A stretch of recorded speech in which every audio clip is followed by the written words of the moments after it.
I think maybe the best way to start is just to introduce ourselves and say what our connection is with Gaslight.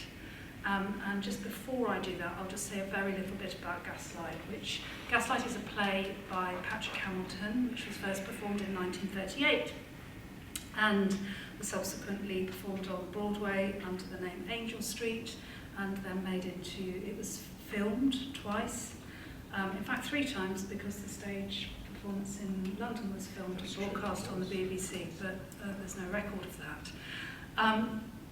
And the play and the title of the play, Gaslight, is where we have the term gaslighting from in our culture at the moment. So I'm Helen Grime, and my connection with Gaslight is that my PhD was on the actress Gwen Franklin-Davis, and I worked with her archive here, and Gwen Franklin-Davis played the role of Bella Manningham in Gaslight, and she was the first actress to do it. She originated the role. And it was she played a lot, and she had a very long career, so I looked at a lot of plays, but this one really stuck out for me because she had established a reputation as an actress of being a young, ethereal, ingenue figure, and when she got into so this was in the 1920s, and in the 30s, particularly towards the late 30s and into the 40s, she started to play some really quite interesting roles that really went against that expectation and that stereotype.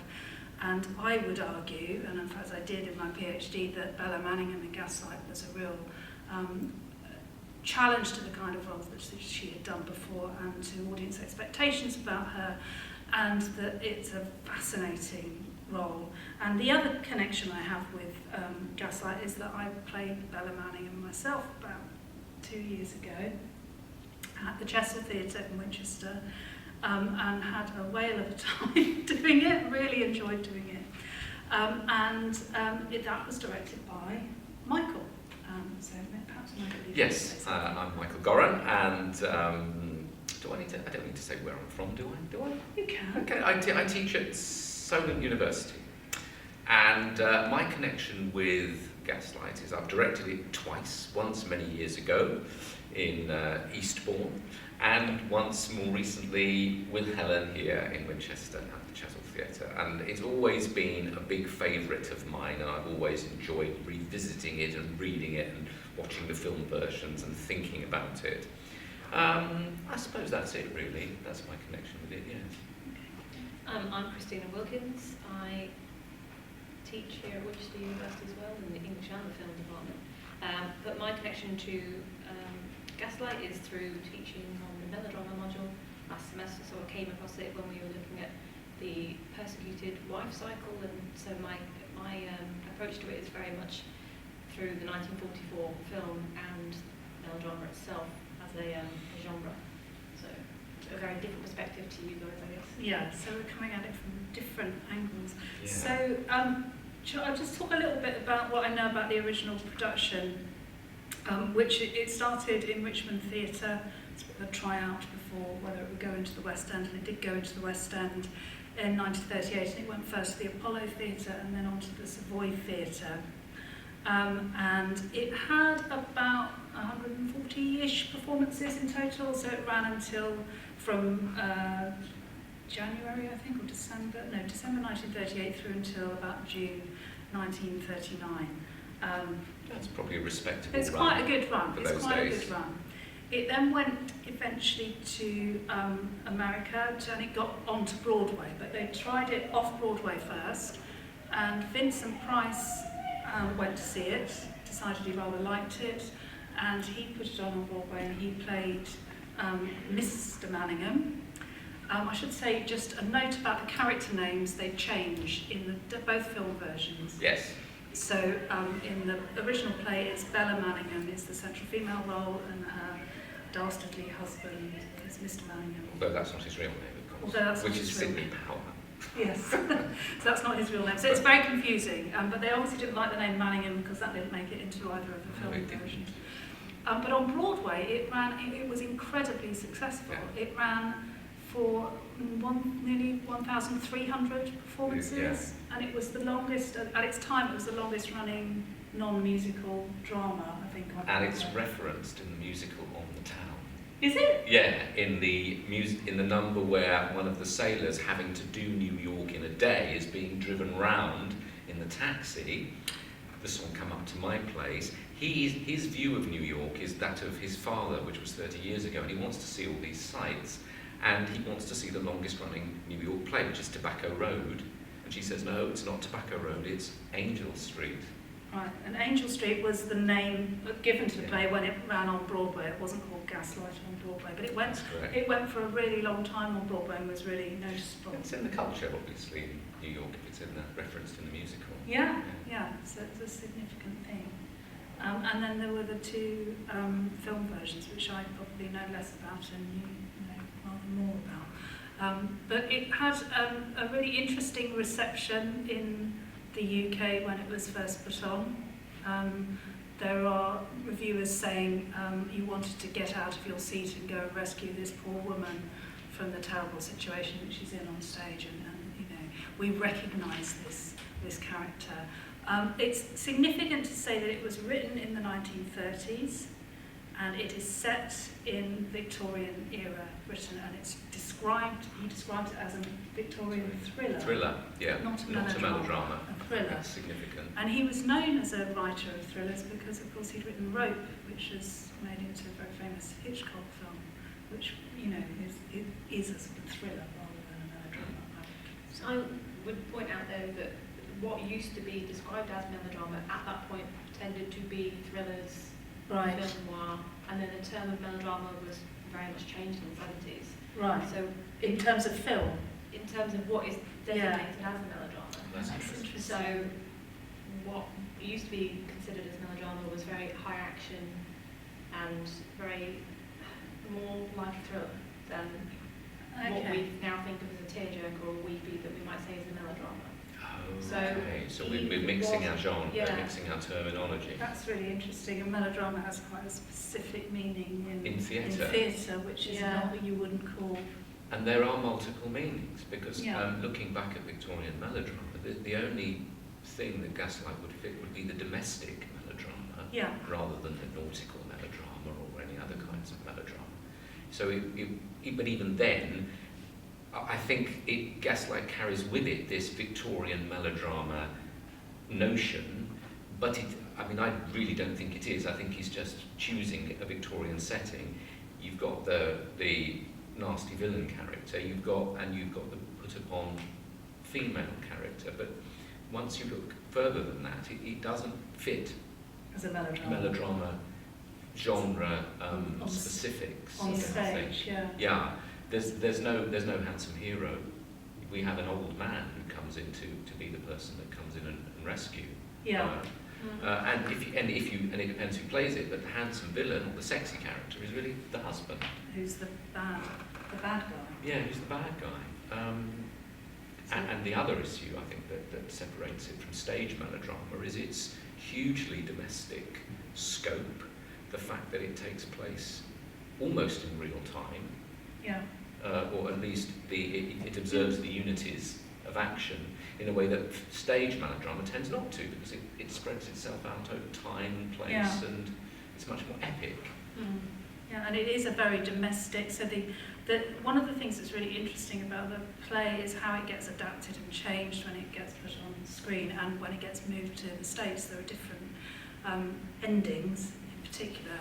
And sort of slight shifts of the sorts of characters. So you just mentioned that the rescuer is not a handsome hero. He's an old police inspector. But he becomes younger in the film versions and more attractive, and there is a hint or a suggestion that there is some kind of romantic potential between him and Bella, which is absolutely not in the original play. No, it's not in the original play at all. He's very much a father or grandfather figure in the original stage version and in all subsequent iterations of the stage version. Except on. No, is the line "I'm old enough to be your grandfather"?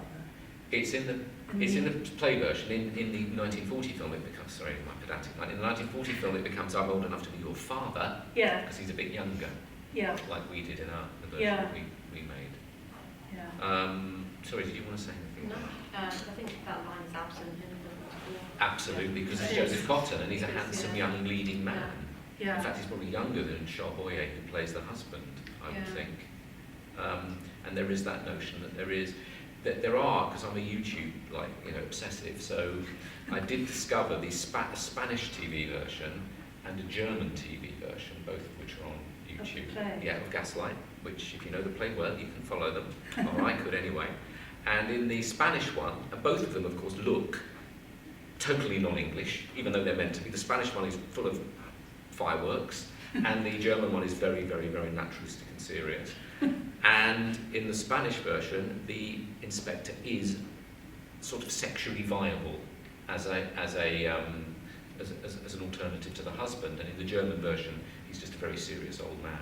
Right. So that tells you something about how other people have interpreted the role. Yeah.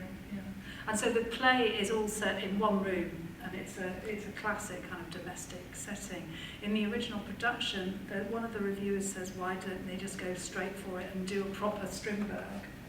Really? Yes, and I was trying to work out what Strindberg play they might have had in their mind. Well, when they said any that. of the things like Father or Miss Julie, or Miss not so Julie. much Miss.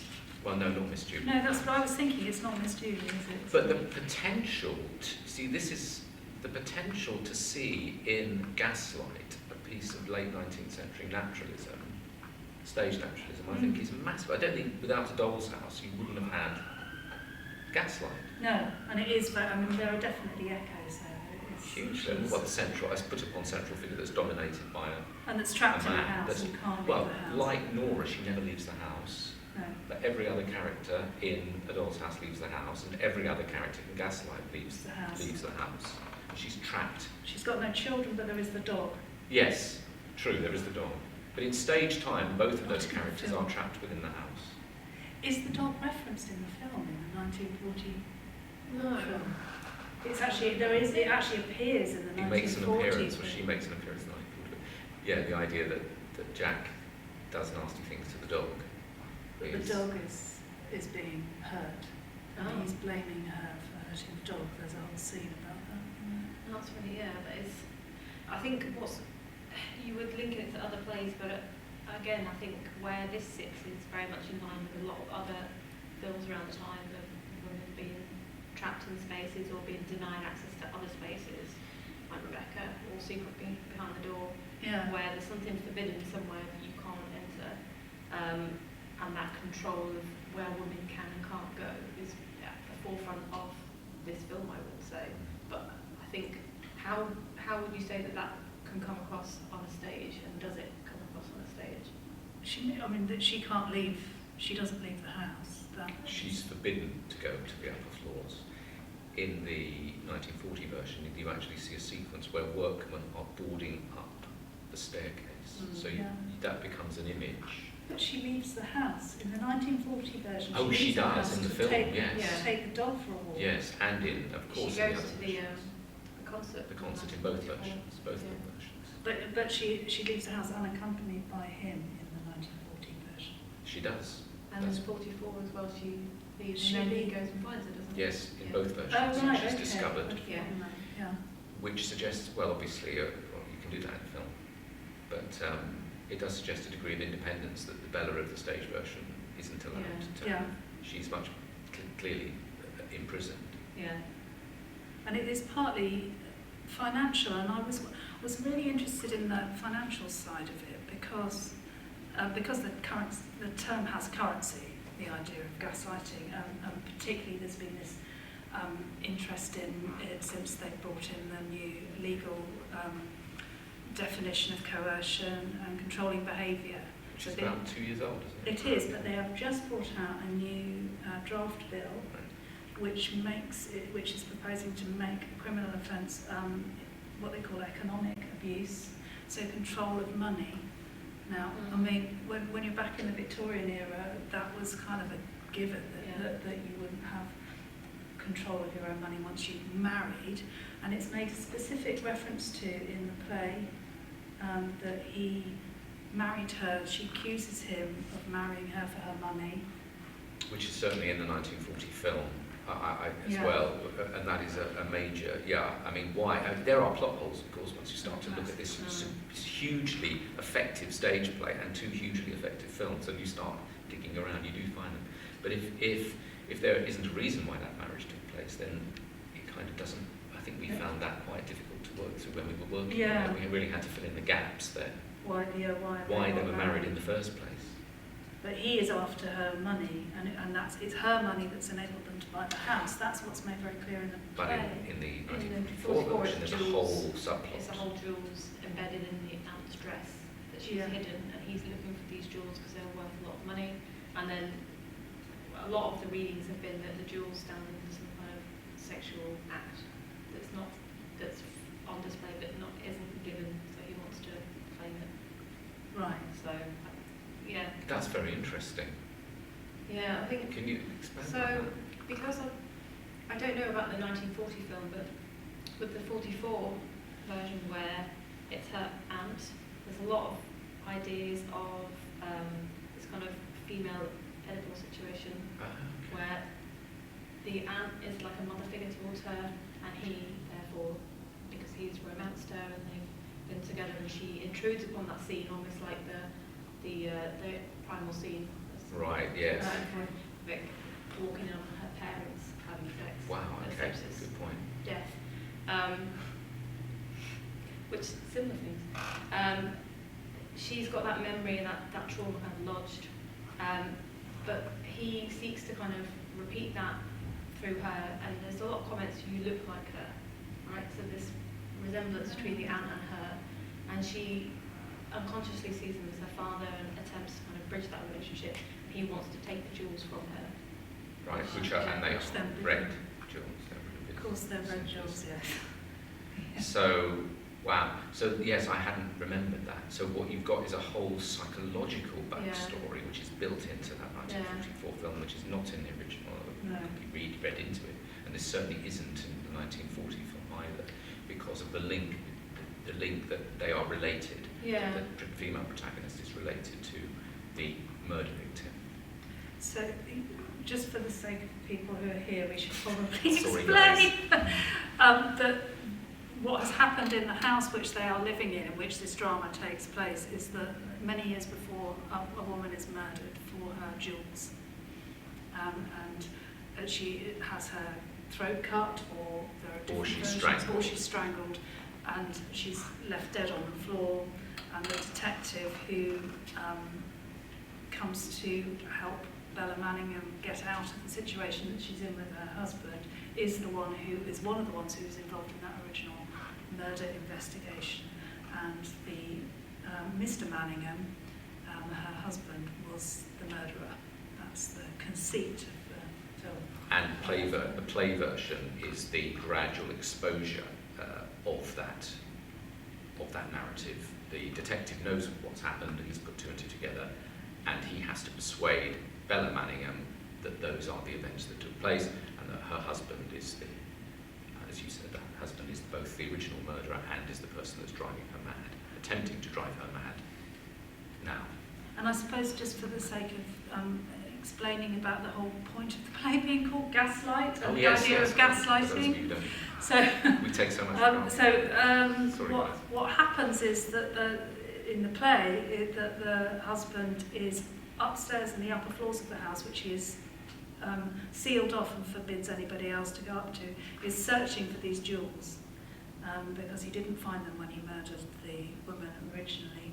And the way that the gaslight works in some houses, if the pressure is not sufficient, if you turn on a light in one area, the lights dim in another area. So every night he goes out, he says he's going to the club to do business, he goes round the corner, enters the house through the roof, and is searching around upstairs, and he's turning the gaslight on upstairs. And when he does that, she is downstairs thinking he's gone out, but she can hear noises that her deaf servant can't hear and doesn't, and can't tell her that are real.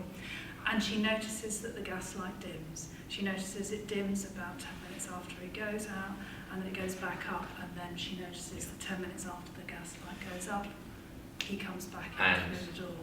spooky. Scary, and obviously on stage it provides you with great opportunities to use stage lighting and shadow and silhouette to enhance, create a lovely stage atmosphere. Slightly lost in perhaps in the film version. I don't know because they also look pretty good, but but that's also significant in her perceived insanity, because she cannot get anyone else to believe that's happened, that these lights are going up and down when she's left alone. So when she's left alone, lights going up and down, noises happen, but nobody believes her. The bit I was going to point out was, you mentioned about him, the detective being the original people in the case, and the connection that's in the 44 film is that the aunt gave him a glove from one of her concerts, and she has the other one, and she knows that her aunt gave it away at her performance, but she doesn't know who to. So at the end, it's kind of that heterosexual union between her and the detective is symbolised by the two gloves very being interesting. united. Yeah. That's great. But, So yeah. it's very interesting the extent to which that 44 film wanted to tie up ends, create a whole set of viable circumstances and impose a logic, but at the same time it allows people to do all kinds of interesting readings of that kind of psychological. I mean, to me, the basic metaphor, you've got the real basic metaphor of the place that you're not allowed to go, whether you're male or female. It's the unconscious, isn't it? It's her. If the house represents Bella, because she can't get out of the house, and there's a bit of the house she can't get into, that's the unconscious mind, and who's rattling around in the unconscious mind? It's the figure of the oppressive, dominating, sexually alluring male. Yeah. So that perhaps allows other kinds of readings of at least play.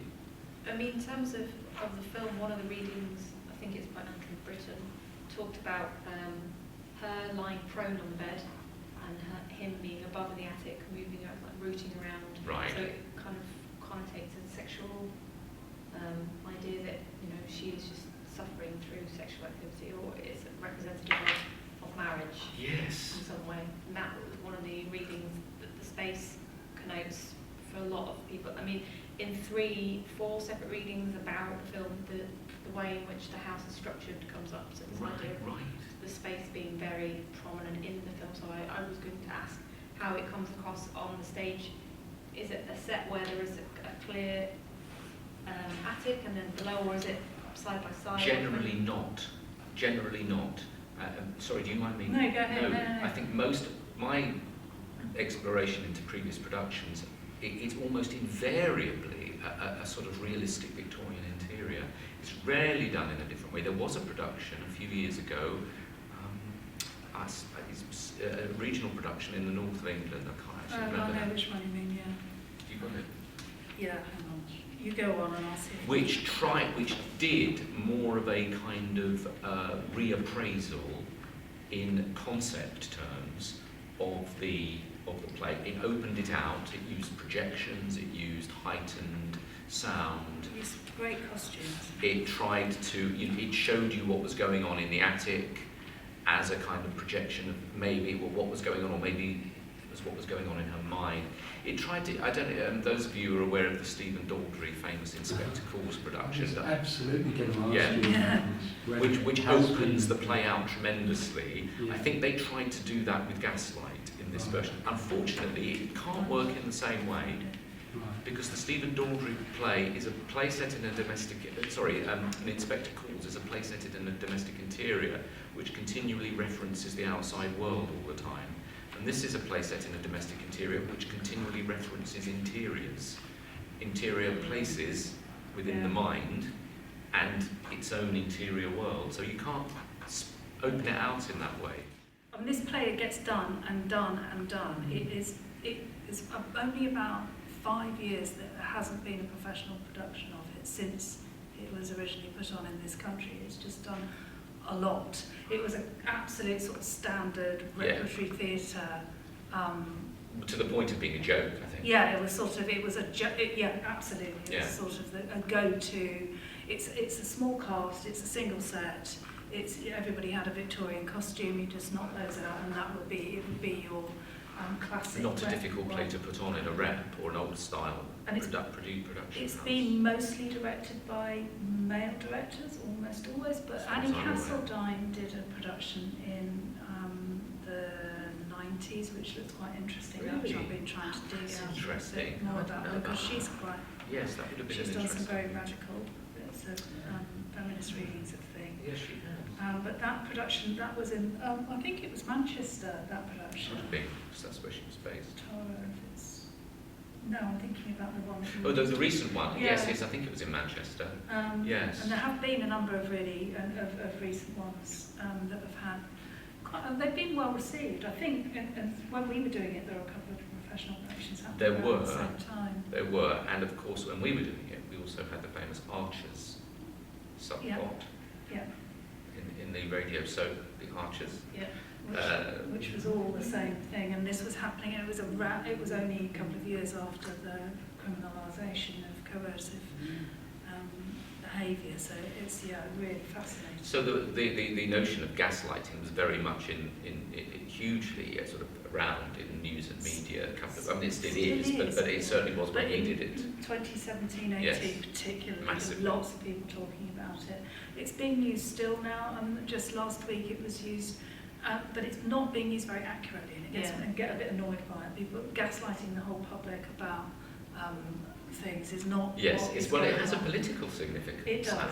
yeah. So they talk about Trump and Yeah, most gaslighting, recent. and it's sort of like fake news. It's Mm. become a trope which sort of gets misrepresented, I think. Sometimes. Or an interesting extension of the notion Yeah, of trying yeah. to persuade a whole nation that they think that they're wrong, or that they're thinking things they shouldn't be thinking. Yeah, How interesting. yeah.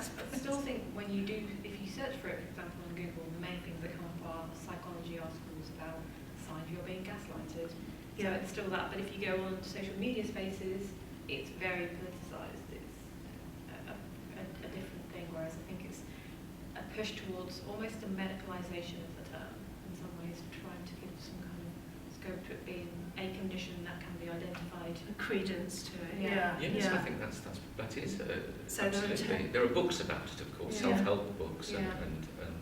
and on YouTube, any of the clips from either of the films. Once you start reading the comments, they Yeah. become a forum, a public forum for people to discuss those issues Yeah. Yeah. in response to the film. So there's far more of those comments underneath the film clips than there are references to the film, or people who say, Yeah. discussing the film as a film, which is interesting and revelatory.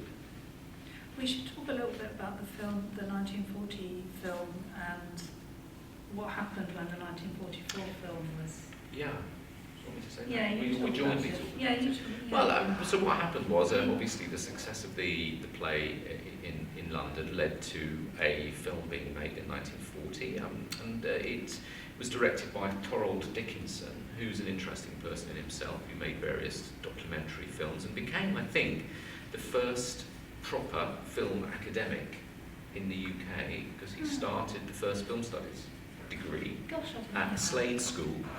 So, but anyway, he was a working film director who was brought in at the last minute to create, for a last minute film, wow, what a film.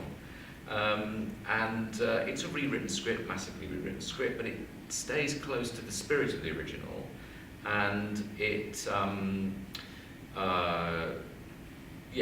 stays close to the spirit of the original, although obviously a play which relies mostly on exposition has to be treated very differently when it's turned into a film. But anyway, what happened to it was Hollywood, obviously with the success of Angel Street, the American version, George Cukor was hired to create a Hollywood version with Ingrid Bergman and Charles Boyer and Joseph Cotton. And the attempt was by the American studio to destroy or eradicate as many copies of the original British film as they could. They basically wanted it out of the way. And I think the reason they wanted it out of the way was perhaps they thought of it as some kind of rather naff, low-budget British production. And what it actually is, it's not a big budget film, the British one, but it's really a rather good film. And it's good enough to have big sections of it lifted wholesale and moved into the Hollywood version, which are not in the original play. So there's a sequence in the 1940 British film where Mr. and Mrs. Manningham go to a concert, and during the concert he performs a gaslighting act. He's hidden his own watch, he takes out the watch chain, and they're listening to a famous pianist playing, and he says, Bella, where is my watch? And they all have to be very quiet, and Bella says, I don't know. And of course, it turns out that he's secreted the watch in her handbag during the concert, and everyone's silent. He takes it out and shows it to her. She has a panic attack, and they have to leave. And that sequence, which was created for the British film, is repeated more elaborately. Yeah. I look at you because I'm seeing you as representing the 44 film, but I don't know why. But anyway, they repeated that in the 44 film, and so there's so many good bits in the 40 film that I think there was a real attempt to get rid of it, to make it go away, and it didn't, because several copies remained, and Thorold Dickinson, the director, had his own copy, and now fortunately we can see that film. It's been around for They kept a a long copy time. in the British Film They Institute did, right. archive, so that's where they remastered it. Yes. I came across a fantastic article when I was in the archives in the summer from 1944, and it's an absolute furious article about what happened with the 44 film.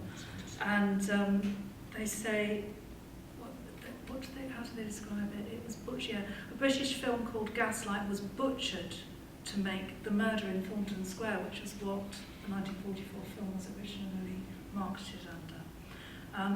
And they're absolutely furious about it, and it's a whole debate about how the rights of films are being sold and what the politics are going on there, and how is it possible that America they literally demand that every copy is destroyed so that it When can't was this be article out. from? This is July 1944. Right, so it's right bang on the time Right when it was it's released. happening. And they say something really interesting about the context of when the 1940 film was made.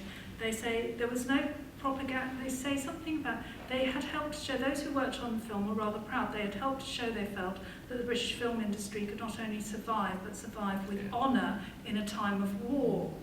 There was no propaganda in the film, there were no stormtroopers, no democracy speeches, but this good small film had its message for the times, and its message was endurability. Yes.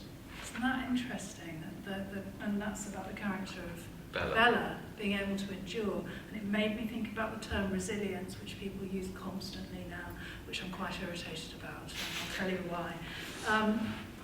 As a sort of trope, but something that we should all aspire to be more resilient. And when I teach the play Gaslight, one of the questions I ask students is what do you think Bella Manningham is, a weak character or a strong character?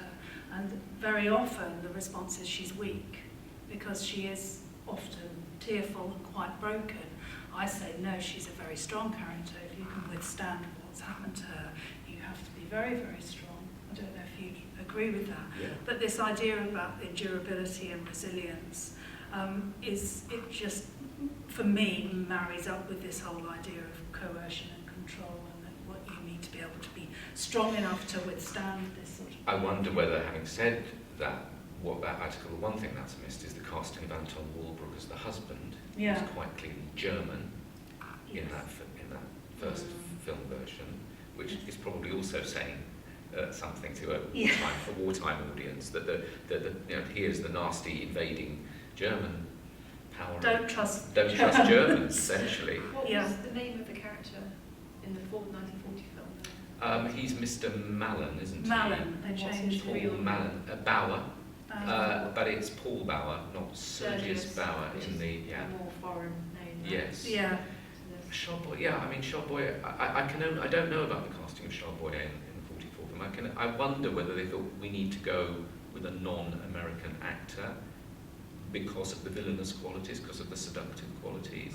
So the evil character, the evil husband, is always in the film versions is not British. Is a foreigner Or not American. who can't be trusted. Who can't be trusted. Yes. And Walbrook is. They play They play quite differently.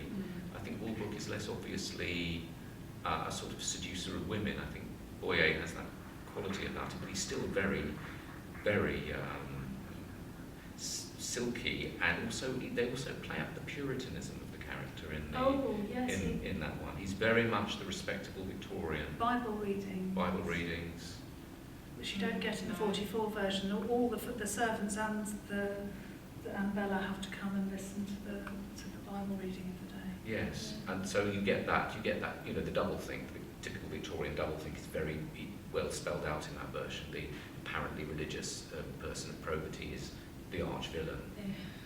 Yeah. There is in the original play, and that's why the religious connection comes in. There is a moment in the original play where he demands that the servants and his wife kiss the Bible to prove that what they say is true. It's a sort of It's a very odd moment. It is kissing a book. It is. Yeah. And it's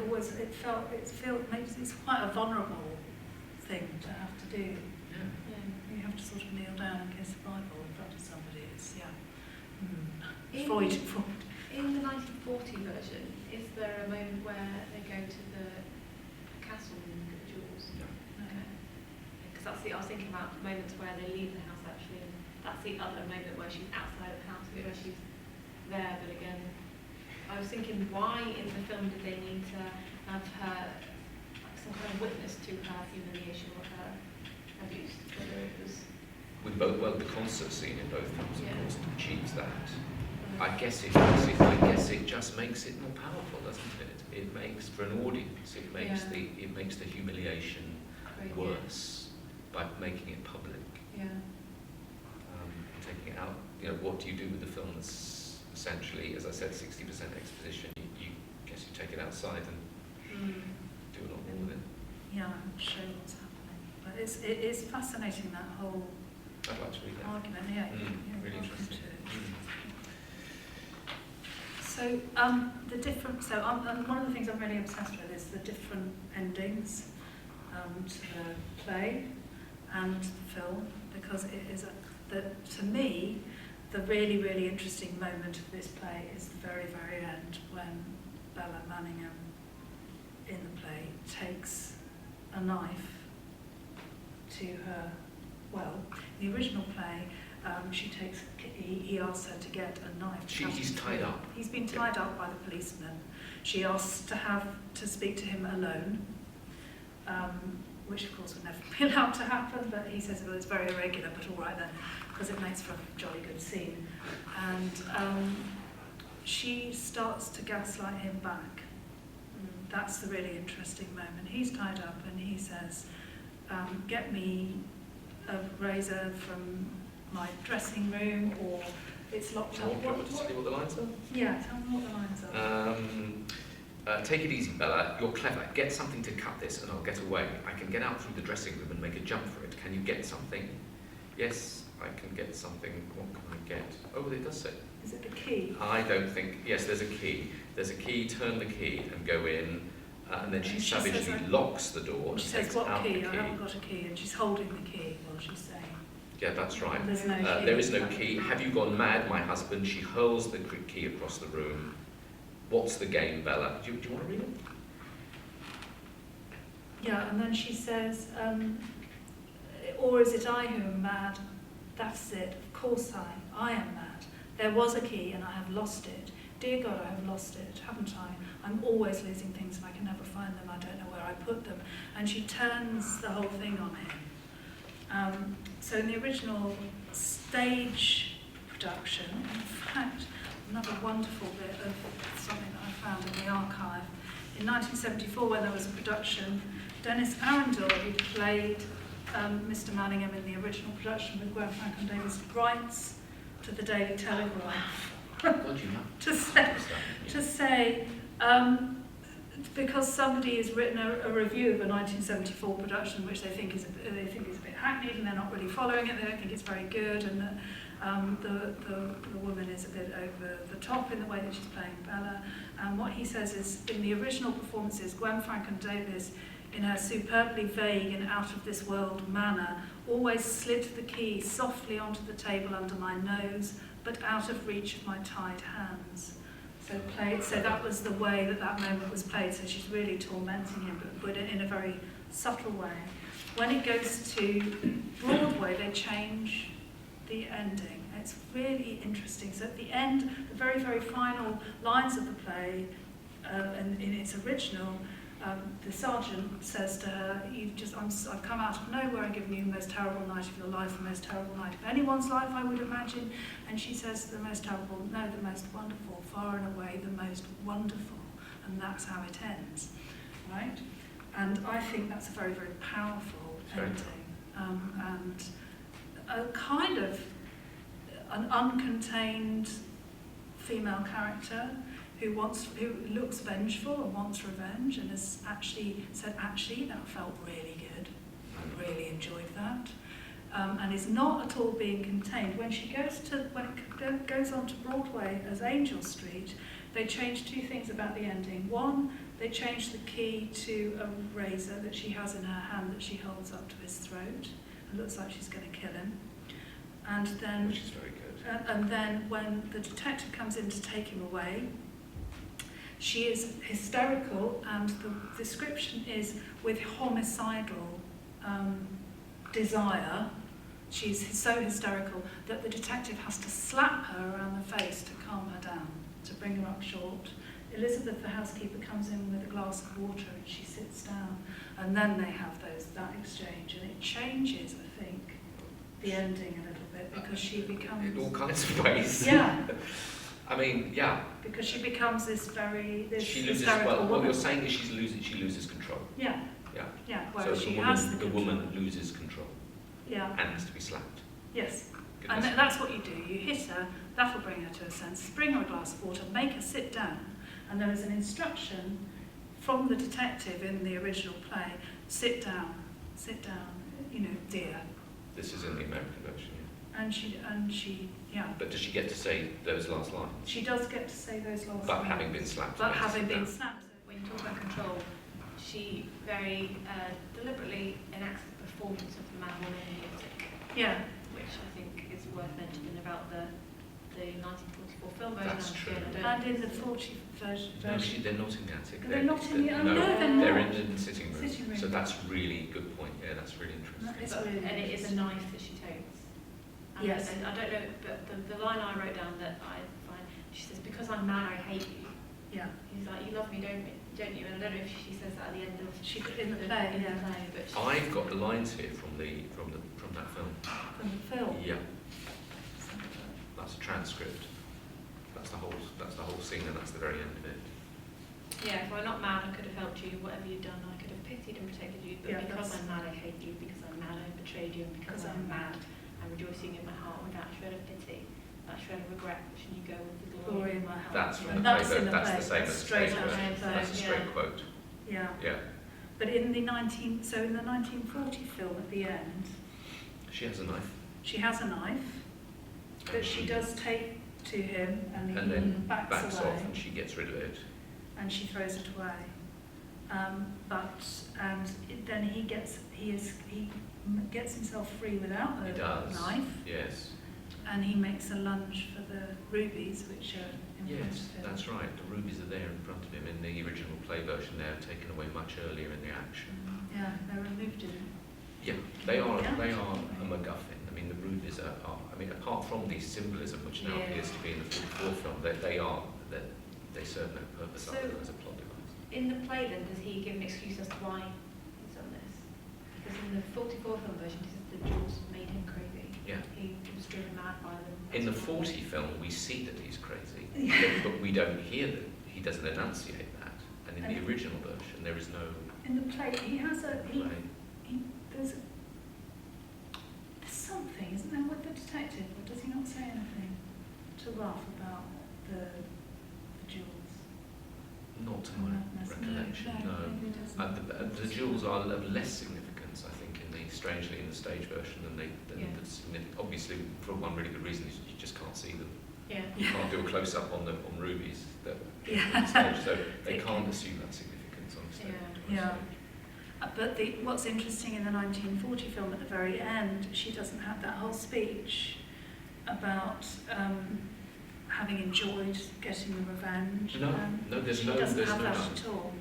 So You do get that marvellous sequence where she walks to the open balcony and the camera swings and swings, and then there's a policeman in the street walking gently in the quiet street.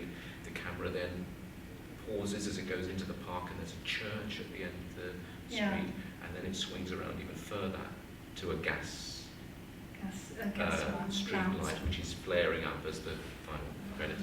It's a lovely moment. But the last time you see her with her cousin, the cousin from Devonshire, Who appears in this version. who appears in this version and is a sort of nice. She looks to him before she puts the knife down, and he gives a sort of nod of approval. Yes, I think you should put the knife down, dear, although he doesn't say it, and she doesn't speak again. No. So she doesn't have any of that saying that Most it's got wonderful the stuff. most wonderful, which is a very disturbing line. It's a very disturbing way to end the play. And in the 1944 film, the ending is just awful. I think it's awful, that final bit with the nosy neighbour coming in and saying, "Oh, well," and that's how it You ends. can't send your audience out, presumably, too disturbed. I don't know, for a mainstream Hollywood film. What happens at the very end of both film versions is that there is a sense that this woman is nice and stable now. And Yeah. And free, yes, Yeah. yes, and freed. Yes. Certainly in the 1940 film, to be able to stand on the balcony and look out on the world. Yes, I mean, but that's she's an not a interesting- watchful cousin, just making sure she Well, doesn't right. pick up the No, knife true, again, I I suppose. think. It's not the Potentially. last image I'm left with in my No. mind. Maybe. And a limited freedom. All right.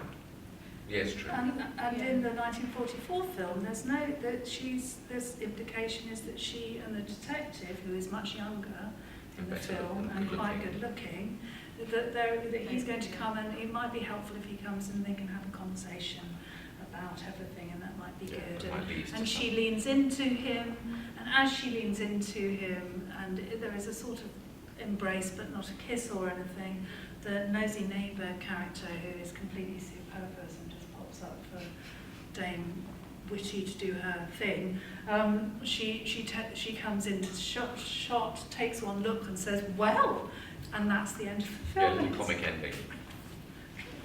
Yeah. The 1940 film ends with Britain at peace, essentially. Yes. I think it's Yes. it's looking forward to the end of course. the war.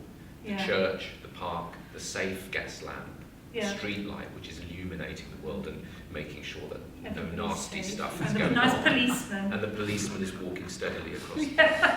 But it's not corny, I don't think. I think it No, actually is. actually works Yeah. well.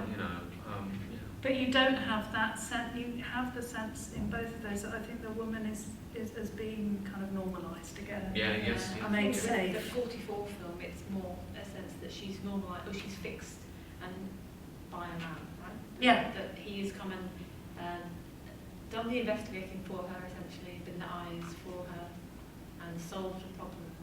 So she's Yeah. been damaged and distressed that is essentially freed by him. But she's only free to be with him. With him. In the play, Ruff sets up. Ruff says, "I've given you the worst night of your life, haven't I?" In order, presumably, for her to turn around. See, this is what I thought when we did it. In order for her to turn around and say, "Oh yes," or "No," but she doesn't do it in the right way. She doesn't answer him properly. No. She doesn't say, "You've been so good, you've helped me, Thank you so thank much you so for much." rescuing She me. says, "No, it's not the worst." She's been really good. Yeah. That's the most So she wonderful takes the one. power away from Ruff. Yeah. At least one can make And that she remains, interpretation. because of what she says, a little bit unhinged and a little Yeah. bit unpredictable. There is an And ambiguity at the end of That's it. what I found really powerful about it. And I was so disappointed when I saw the 44 film ending that she Yeah. doesn't get those lines. So I think to acknowledge the psychological impact of that would just be an ending Hollywood would not want No. at that point. So But as you've said, that film does explore some other areas that are not explored in the stage version, Yeah. or maybe hinted at in the stage version, are certainly not explored in the 40 film version. So that connection with her and the murder, that's a far more Freudian reading. yeah.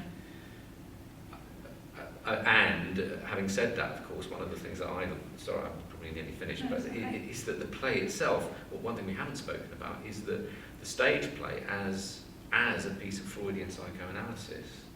Yeah. Because, I mean, if the house is Bella's mind, and if the, okay, this is all a bit crass, but if the floors upstairs are the unconscious that she can't get to, then Ruff is the animal.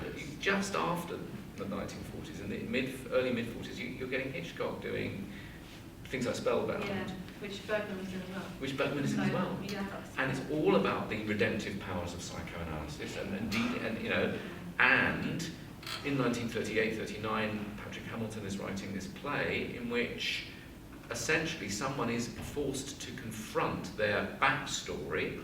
Obviously the audience have to know the backstory because that's what makes the play work, but someone comes in and gently and or roughly, hence the name, gets her to reveal stuff that she is half aware of but is not completely aware of, and that's classic psychoanalysis, isn't it? Yeah. You're made to confront your Fears. your fears, your anxieties, and those fears and anxieties are all embodied in this guy.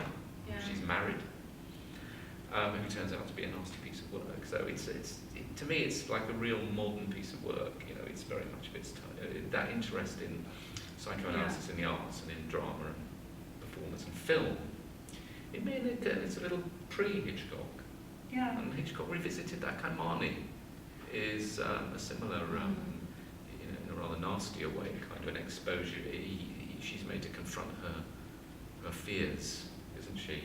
She's made to confront an unpleasant experience, and that leads to a sort of understanding of the situation. And there are all those lines in the play about things being buried in the walls and in the floor, and things being secretive.